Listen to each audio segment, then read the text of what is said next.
Eka, sini. Eka, ayo sini. Sontak saja pada saat itu, Mbak Eka lupa akan segalanya. Dan di malam itu, Mbak Eka melihat sosok perwujudan laki-laki tampan bertubuh tinggi besar. Dan di malam itu, sosok laki-laki itu langsung menggandeng tangan Mbak Eka, menuntun Mbak Eka masuk ke dalam kamar tidurnya. Dan di dalam kamar tidur, Mbak Eka yang sudah mencoba menolak, menahan dirinya untuk tidak bernafsu, terpancing nafsunya dengan wajah tampan dari laki-laki yang tidak berpakaian. Mohon maaf sebelumnya, laki-laki yang bertubuh tinggi besar, berkulit putih, berambut ikal panjang, tubuhnya tak sehelai benang pun ditutupi, telanjang. Dan ketika di dalam kamar, laki-laki itu mencoba untuk merangsang Mbak Eka untuk mengajak Mbak Eka bersetubuh. Mbak Eka sudah mencoba menahan laki-laki tersebut dengan menanyakan, "Kamu siapa? Aku sudah punya suami. Kamu siapa?" Tapi Mbak Eka tak dapat menolak. Seakan-akan setiap belayan dari tangan lelaki misterius tersebut, Mbak Eka lupa gambaran wajah Bang Iqbal sebagai lakinya, sebagai suaminya, itu seketika sirna dengan sendirinya. Dan larutlah Mbak Eka dalam buayan laki-laki misterius tersebut dalam percumbuan.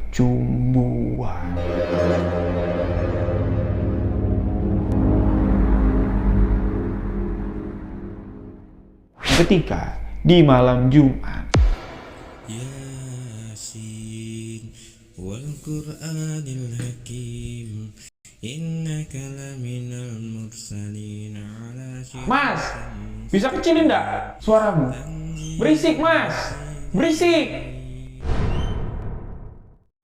Bismillahirrahmanirrahim. Assalamualaikum warahmatullahi wabarakatuh. Kembali lagi bersama saya, Rio Wijaya, di sebuah kisah misteri.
Terima kasih untuk sahabat yang telah mengklik video ini. Terima kasih untuk sahabat yang telah memberikan dukungan, memberikan support agar channel ini dapat berkembang. Untuk sahabat yang baru bergabung, baru mendengarkan kisah misteri yang saya ceritakan, sahabat boleh mengklik tombol subscribe, aktifkan notifikasi loncengnya, dan jangan lupa bagikan video sebuah kisah misteri ke akun sosial media sahabat-sahabat semua. Untuk lebih akrab lagi dengan saya, sahabat boleh follow akun Instagram pribadi saya di Rio.Wijaya91. Dan untuk sahabat yang ingin berbagi cerita pengalaman misteri yang sahabat alami, boleh sahabat tuliskan cerita lalu kirimkan ke alamat email sebuahkisahmisteri@gmail.com. Insya Allah kisah kiriman sahabat akan saya bawakan di video sebuah kisah misteri selanjutnya. Dan di video kali ini kembali sebuah kisah kiriman dari salah seorang sahabat akan saya ceritakan. Kisah ini merupakan kisah dari sepasang suami istri yang rumah tangganya dihancurkan akibat kedatangan sosok genderuwo. Bagaimana selengkapnya? Simak hanya di sebuah kisah misteri.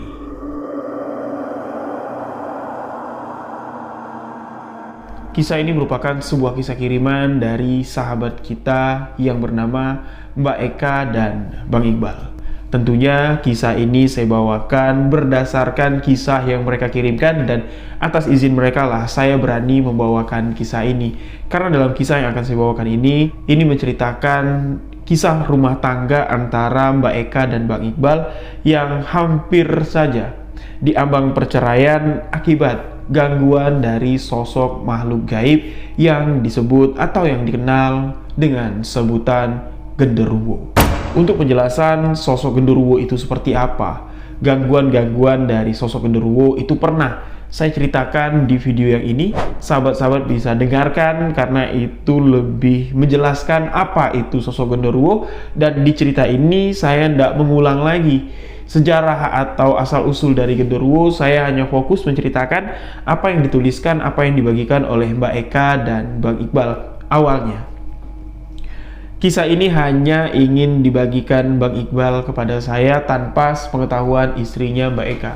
Namun setelah Bang Iqbal ini berpikir, alangkah baiknya istriku mengetahui cerita ini dikirim kepada saya, karena Bang Iqbal dan Mbak Eka ini sama-sama sahabat misteri, sama-sama suka mendengarkan kisah misteri yang saya bawakan. Lalu Bang Iqbal pun minta izin sama istrinya, dan ada juga sedikit penambahan dari Mbak Eka dari cerita yang dibagikan oleh Bang Iqbal ini. Jadi yang tadinya Bang Iqbal cuman sebatas ingin membagikan sudut pandang Bang Iqbal saja tentang apa pengalaman misteri yang dialami Bang Iqbal atas gangguan dari sosok genderuwo. Lantaran sudah minta izin dengan sang istri, istri pun mengizinkan. Ya udah Bang, ceritakan saja apa yang ku alamin juga, biar lebih gamblang, biar bisa menjadi pelajaran untuk sahabat-sahabat misteri Riu Wijaya yang mendengarkan kisah ini.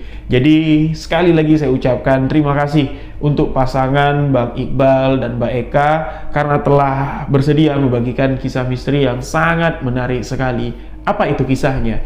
Kisah Mbak Eka yang diganggu sosok genderuwo sampai-sampai Mbak Eka tidak ada nafsu untuk melayani suami sahnya, yaitu Bang Iqbal, untuk berhubungan badan. Dan dikisahkan seperti ini.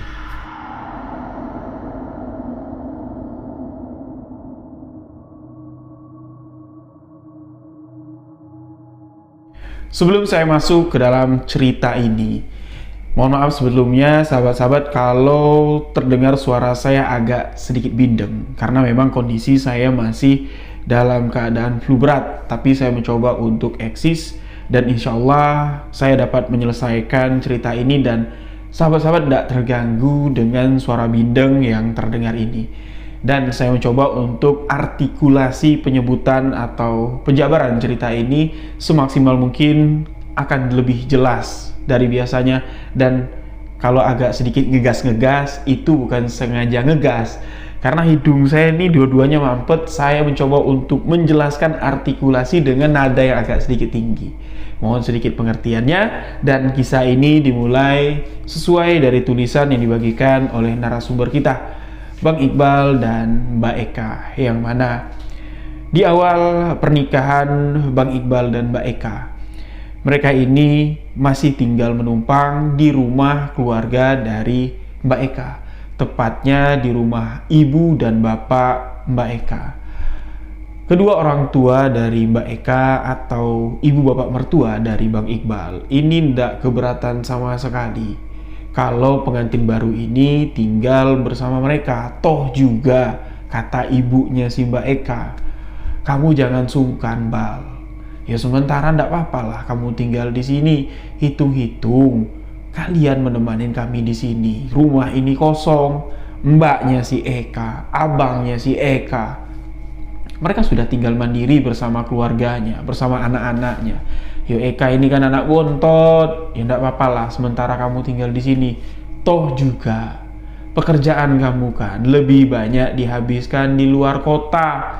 Alangkah baiknya daripada anak gadisku, anak perempuanku ini, ya kamu tinggal kerja sendirian di rumah kontrakan lah misalnya. Ya alangkah baiknya menemani kami di sini. Dan Bang Iqbal pun merasa keputusan dari mertuanya ini, ya terima kasih lah kayak gitu ya.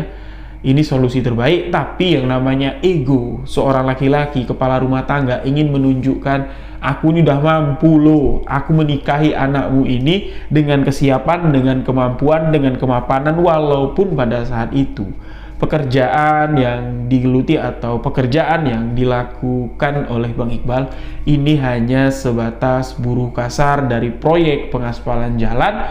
Bang Iqbal ndak insecure, dia ndak malu dia, dan dia menunjukkan tanggung jawabnya sebagai seorang suami 6 bulan setelah pernikahannya, yang mana di waktu 6 bulan setelah pernikahan Bang Iqbal sudah mengumpulkan duit dari pekerjaan proyek pengaspalan jalan ini, dapat mengumpulkan uang untuk mengontrak sebuah rumah.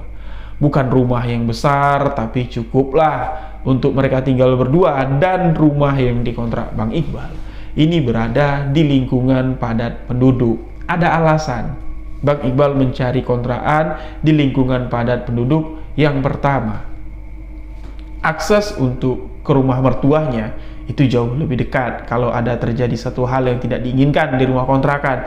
Dan yang kedua, Bang Iqbal masih terikat kontrak ya dengan kontraktor pengaspalan jalan, yang mana 6 bulan ke depan setelah 6 bulan pengantin barunya ini Bang Iqbal akan banyak menghabiskan waktu di luar kota karena banyak proyek pengaspalan jalan di luar kota yang dimenangkan oleh bosnya ini tadi.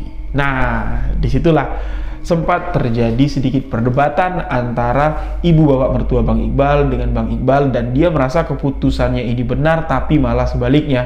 Keputusan yang benar dianggap Bang Iqbal sebagai rasa pertanggungjawaban aku sebagai laki-laki di sini menyebabkan kejadian yang tak terduga terjadi.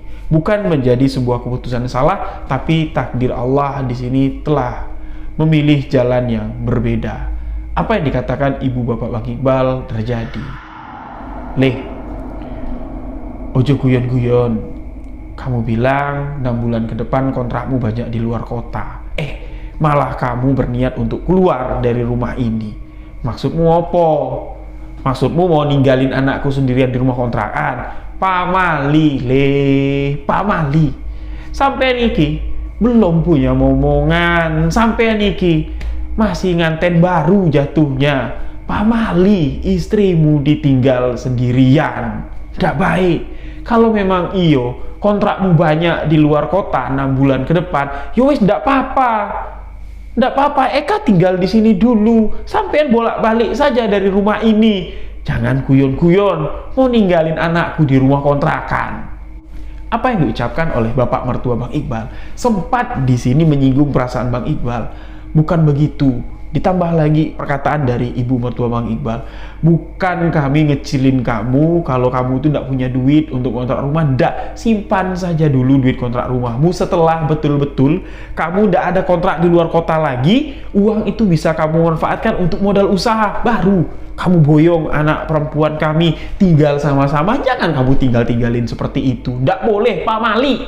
Tapi Bang Iqbal di sini menepis semua kekhawatiran, menepis segala kekhawatiran dari mertuanya tadi dengan mengatakan, yo memang Eka bakal tak tinggal sendirian di rumah kontrakan, tapi aku sudah carikan rumah kontrakan yang dekat Bu dari sini, dan lingkungan rumah kontrakan itu sudah aku tahulah selak beluknya, dan mudah-mudahan tidak akan terjadi apa-apa. Toh juga di sini aku tidak enak dengan tetangga yang ada di sini. Kok yo sudah 6 bulan tapi tidak keluar-keluar dari rumah mertua. Aku ndak enak Bu, aku ini kerja bukannya pengangguran. Jadi banyaklah yang dipertimbangkan Bang Iqbal, dan akhirnya orang tua dari Mbak Eka hanya dapat ya menerima keputusan dari sang mantu, dan keluarnya Mbak Eka dan Bang Iqbal dari rumah mertuanya tersebut tentunya selalu diiringi doa untuk kedua pasangan pengantin baru ini. Mudah-mudahan dia dapat menjalani rumah tangga yang sakinah mawaddah warahmah, dilimpahkan rahmat rezeki, dan selalu dalam perlindungan Allah Subhanahu wa taala. Itulah doa terbaik dari orang tua kita ya. Dilepaslah Mbak Eka ini untuk tinggal mandiri di sebuah rumah kontrakan.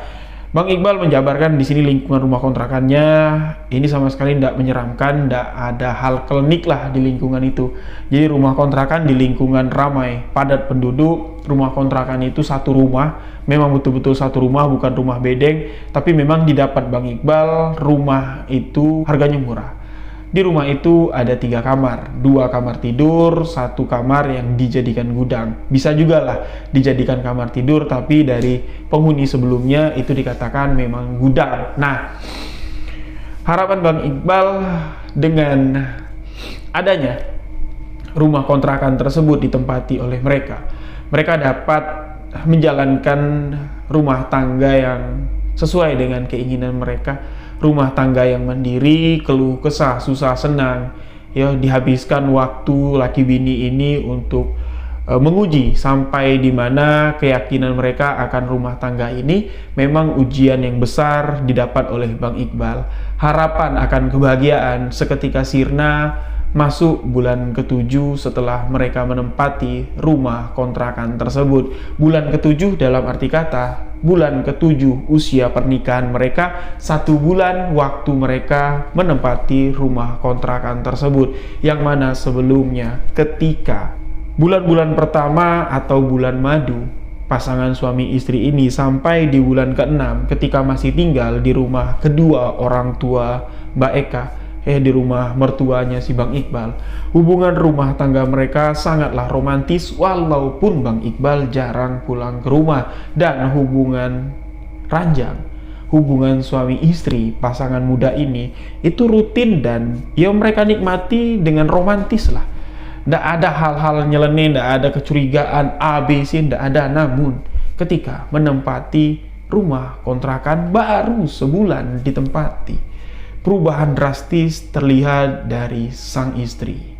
Diceritakan seperti ini. Menurut apa yang disampaikan oleh Bang Iqbal, entah siapa yang salah, aku yang salah atau waktu yang menempatkan keadaan yang salah.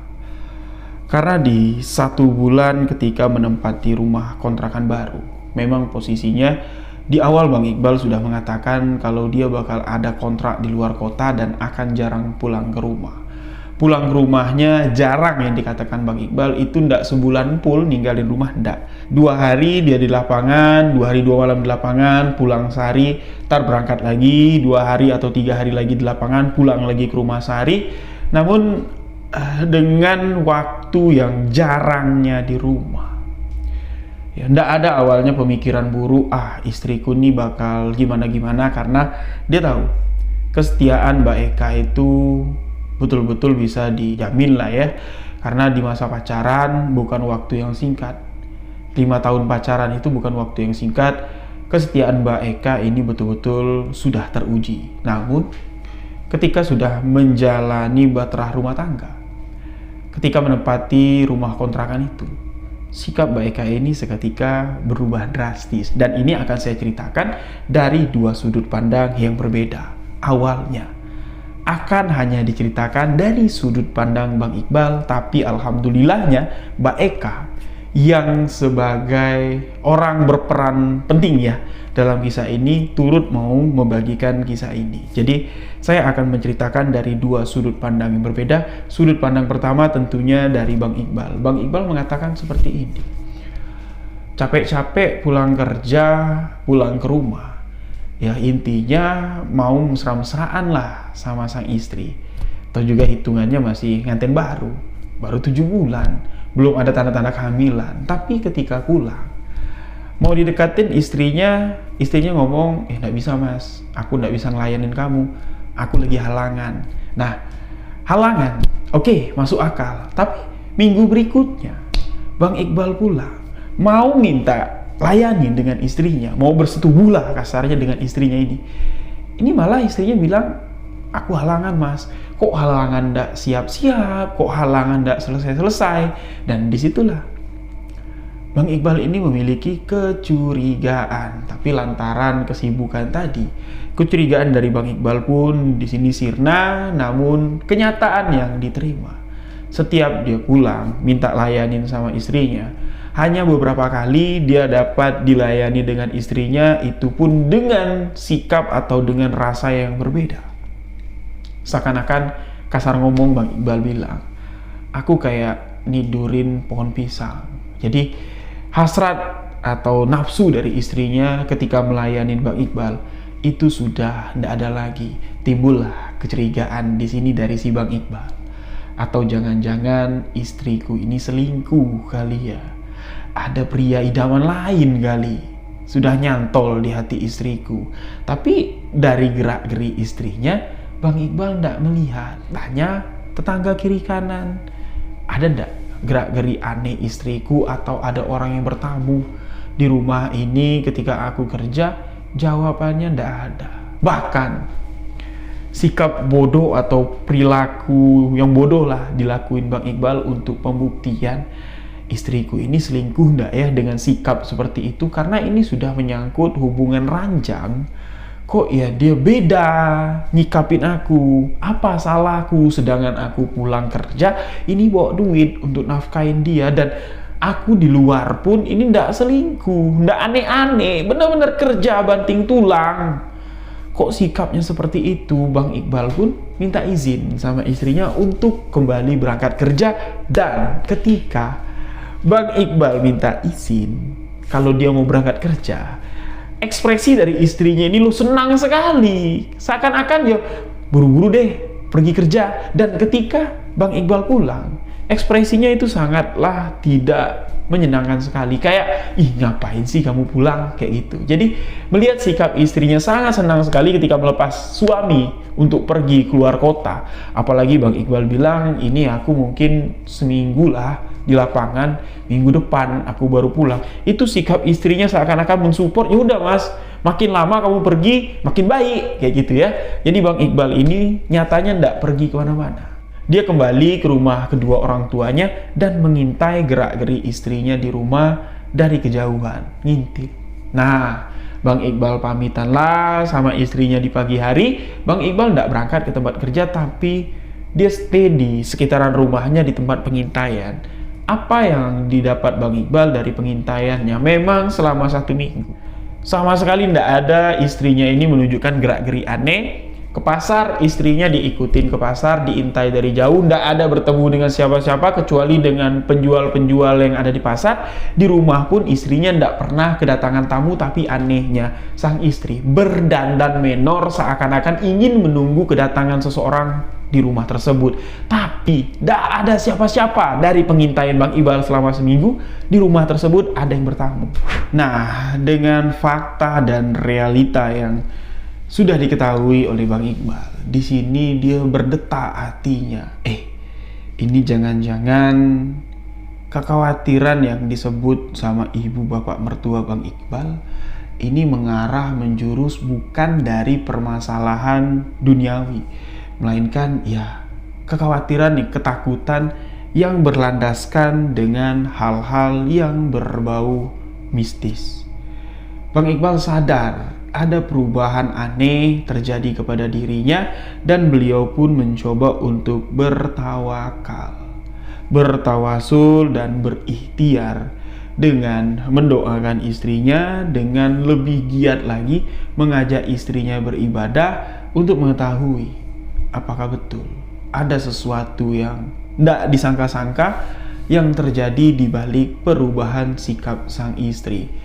Baliklah Bang Iqbal ini ke rumah dari pengintaiannya, dia pura-pura pulang kerja lagi, dan sikap istrinya di sini semakin buruk menyambut kedatangan Bang Iqbal. Assalamualaikum, tidak dijawab sama istrinya. Aku pulang. Kok kamu nggak jawab salam aku? Nggak dengar, kata istrinya.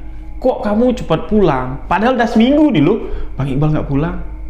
Kok kamu jawab kayak gitu? Iya kan aku nanya, kok kamu cepat pulang? Oh enggak, kerjaan udah selesai. Bang Iqbal yang sadar ada sesuatu yang berbeda, ada sesuatu yang telah terjadi kepada istrinya. Dia tidak mau terlalu membawa hal ini untuk diperdebatkan dan ditengkarkan. Jadi ya udahlah, dia kembali ke misi awal. Dia bertawakal, dia bertawasul, minta perlindungan kepada Sang Maha Pencipta, Allah Subhanahu wa Ta'ala. Dan apa yang dirasakan Bang Iqbal ini belum diceritakan kepada siapapun, masih dipendamnya sendiri. Nah, Bang Iqbal mengajak istrinya untuk beribadah. Tapi istrinya banyak sekali alasan. Datang bulan lah, dia bilang, sholatlah kamu dulu. Sholatmu itu tidak menyelamatkan aku juga, mas. Sholatmu ya untuk kamu, sholatku ya urusan aku. Sampai ngomong kayak gitu. Dan ketika di malam Jumat, Yasin wal Qur'anil Hakim innaka laminal mursalin ala mas, bisa kecilin enggak suaramu? Berisik mas, berisik. Bang Iqbal sengaja baca Yasin itu kuat-kuat, istrinya malah marah. Tapi Bang Iqbal enggak memperdulikan, terus dibaca Yasin sampai-sampai istrinya keluar rumah. Nah, di situ. Dari situ Bang Iqbal ini sadar bahwa ada sesuatu yang buruk telah terjadi kepada istrinya. Bukan permasalahan atau gangguan dari orang ketiga, namun gangguan ini datang dari sosok yang tak dapat dilihat wujudnya. Belum tahu itu sosok apa, belum tahu itu perwujudan seperti apa. Namun Bang Iqbal di sini terus ikhtiar. Semakin sering Bang Iqbal mengaji di rumah tersebut, semakin frontal sikap dari sang istri. Pernah pada suatu malam, ketika istrinya sudah tertidur, Bang Iqbal membaca ayat suci Al-Quran. Posisinya istrinya tidur di ranjang. Bang Iqbal membentang sejadah di bawah ranjang sambil membaca ayat suci Al-Quran di atas sajadah. Bang Iqbal yang tengah asik membaca ayat suci Al-Quran, tiba-tiba saja Bang Iqbal mendengar suara pukulan yang keras, suara tangan memukul tembok yang membuat Bang Iqbal terkejut. Dilihat Bang Iqbal, istrinya dalam keadaan setengah sadar memukul-mukul tembok dengan mata yang memerah dengan mengatakan, "Maaf, ini sesuai dengan tulisan yang ada di situ. Hei, anjing!" Gitu. "Bisa diam dah? Berisik, anjing!" Gitu. "Aku sakit aku mendengar apa yang kau baca. Keluar dari sini."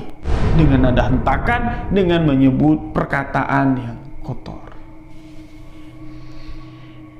Bang Iqbal yang terus beristighfar menghadapi sikap istrinya yang seperti itu, terus membaca ayat suci Al-Quran tersebut sampai sang istri tak sadarkan diri. Nah, dari situlah Bang Iqbal tahu kalau ada sosok lain yang tengah menguasai istrinya.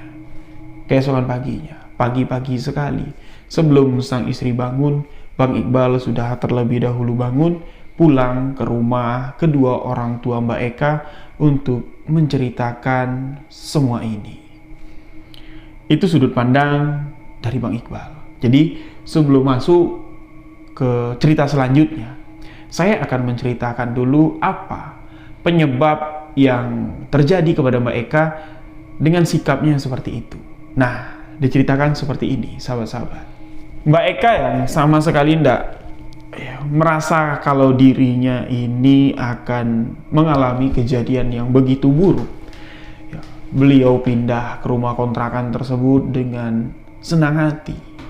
Beliau pindah ke rumah kontrakan tersebut dengan harapan, dengan keinginan yang kuat bakal cepat dapat momongan dan berharap kalau suaminya ini tidak pergi-pergi lagi ninggalin Mbak Eka sendirian.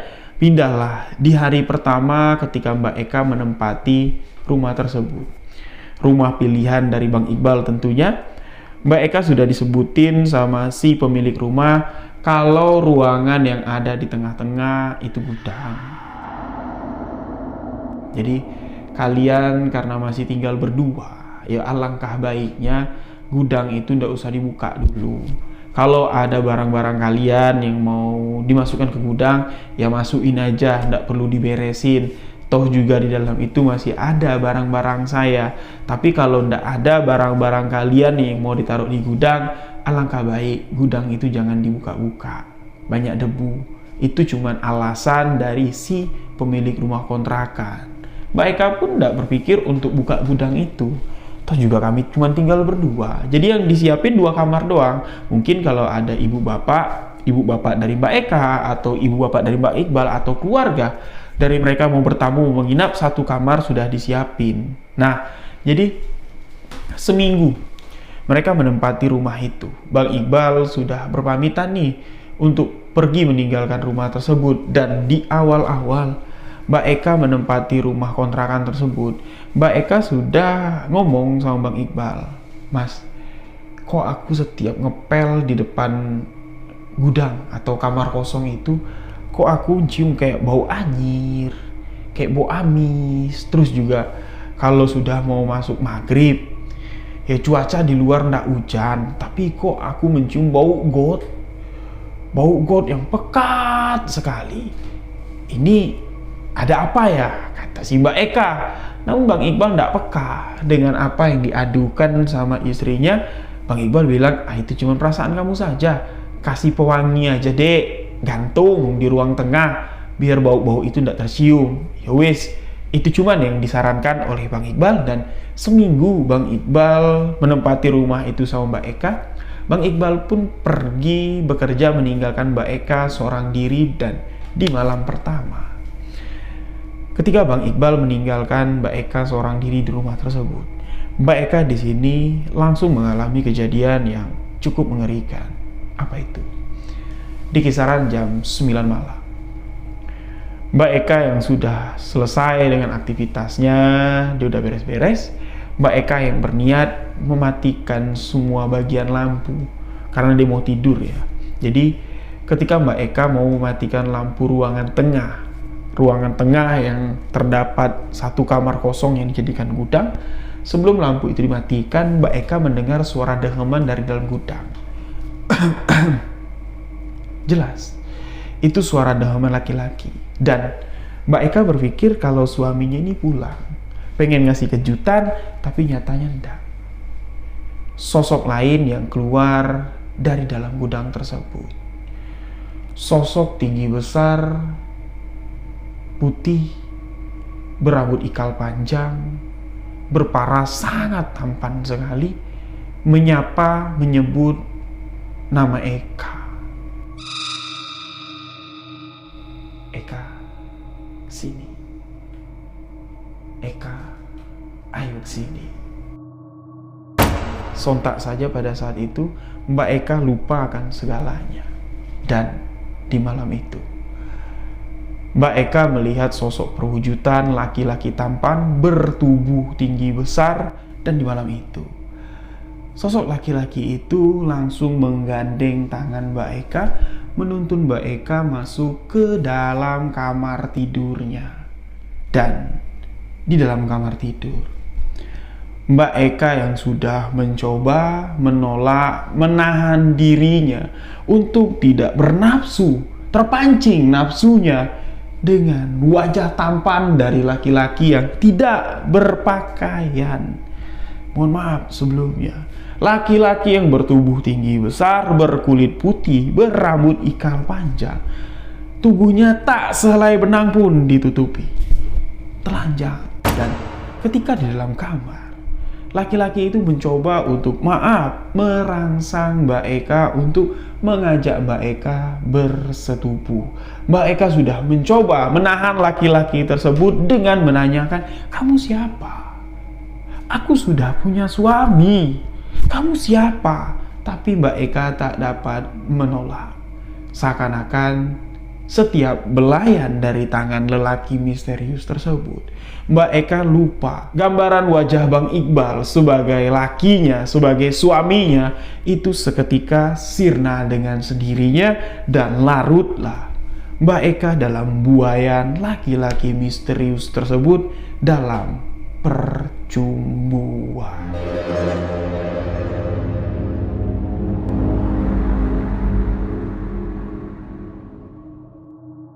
Sejak malam itulah, sosok laki-laki misterius yang tak tahu siapa namanya, yang selalu datang di saat Bang Iqbal pergi dari rumah tersebut, yang senantiasa setiap kedatangannya menyetubuhi Mbak Eka. Dan yang dirasakan Mbak Eka, fantasi kenikmatan yang diberikan laki-laki misterius tersebut, ini tak ada apa-apanya dengan apa yang diberikan suaminya Bang Iqbal.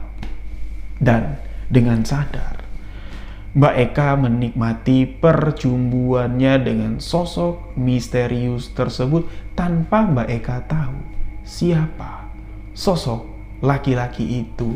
Sampai di mana ketika Mbak Eka disadarkan, Mbak Eka diobatin oleh keluarganya, barulah Mbak Eka sadar bahwa yang selama ini berbulan-bulan lamanya bersetubuh mencumbu tubuh Mbak Eka adalah sosok genderuwo, sosok yang menakutkan.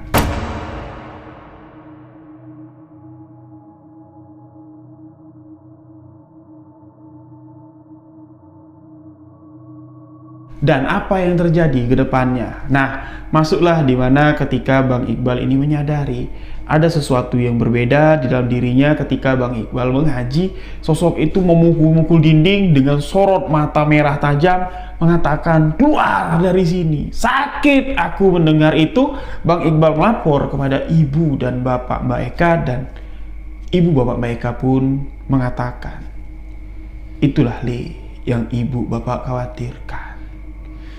Istrimu itu dari kecil memang rentan sekali didekati oleh sosok makhluk gaib. Istrimu itu dari kecil rentan sekali didekati oleh sosok genderuwo.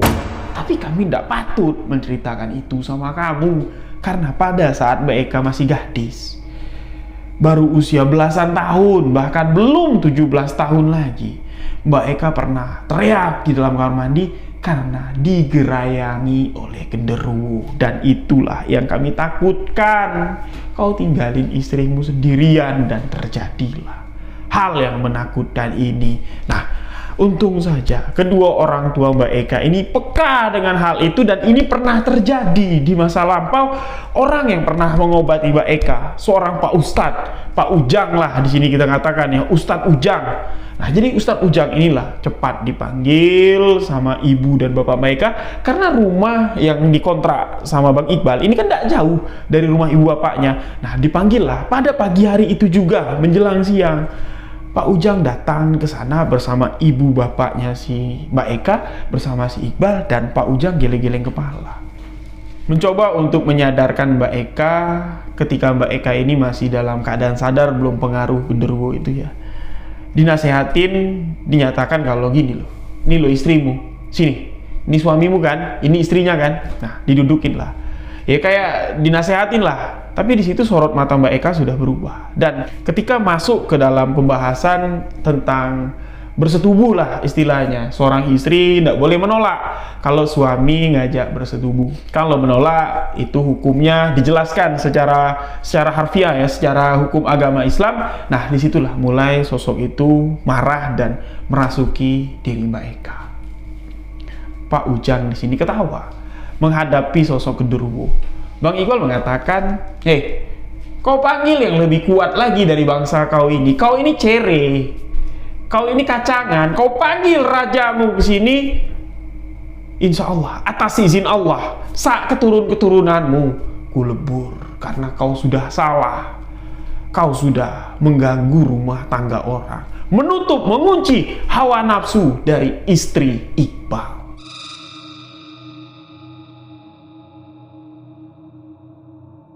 Mbak Eka dalam keadaan kesurupan itu berperilaku tidak seperti perempuan lagi.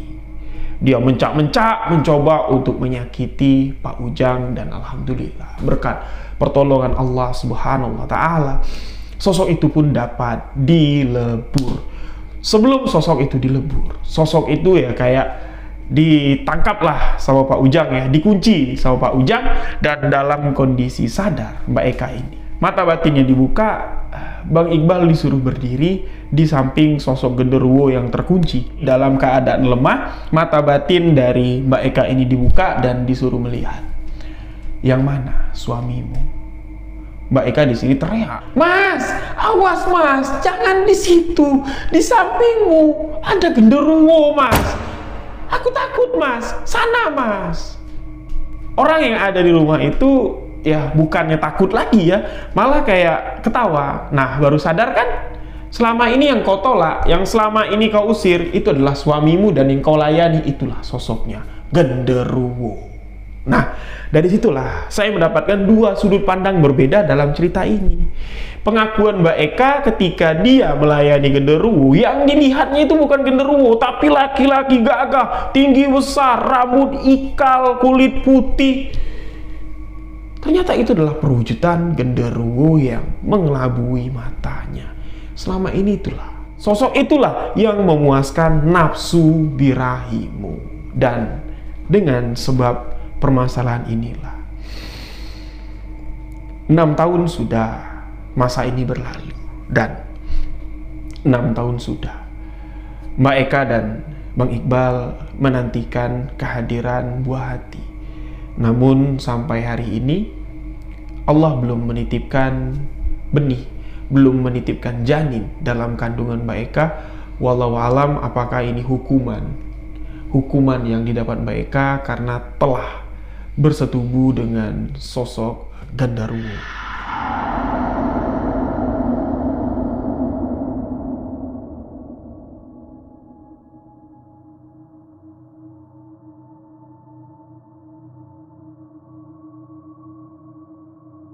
Kita doakan saja sahabat-sahabat agar Mbak Eka dan Bang Iqbal segera mendapatkan momongan, dan kisah ini merupakan sebuah kisah nyata. Ambil hikmah pelajaran untuk pengantin baru.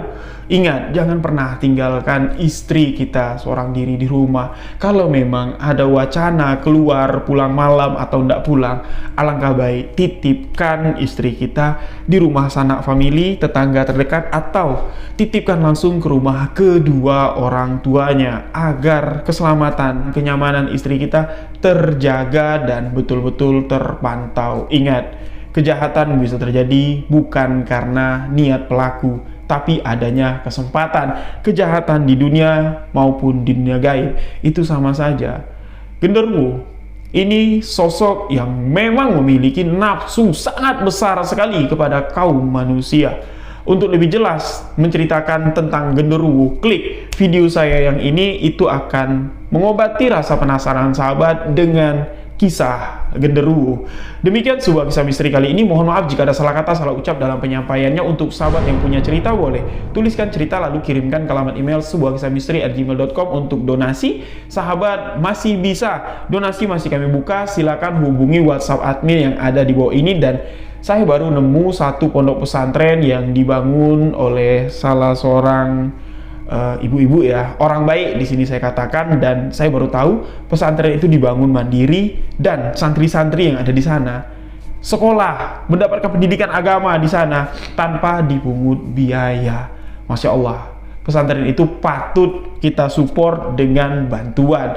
Dan donasi selanjutnya yang sahabat-sahabat titipkan kepada saya khususkan nanti akan membantu donasi dari pesantren tersebut, dan insya Allah akan saya publikasikan nanti untuk sahabat-sahabat semua setelah saya mendapat izin dari si pemilik pesantren. Apakah donasi yang saya salurkan atas nama sahabat-sahabat semua boleh saya dokumentasikan untuk sahabat-sahabat semua. Kalau tidak boleh, innalillahi,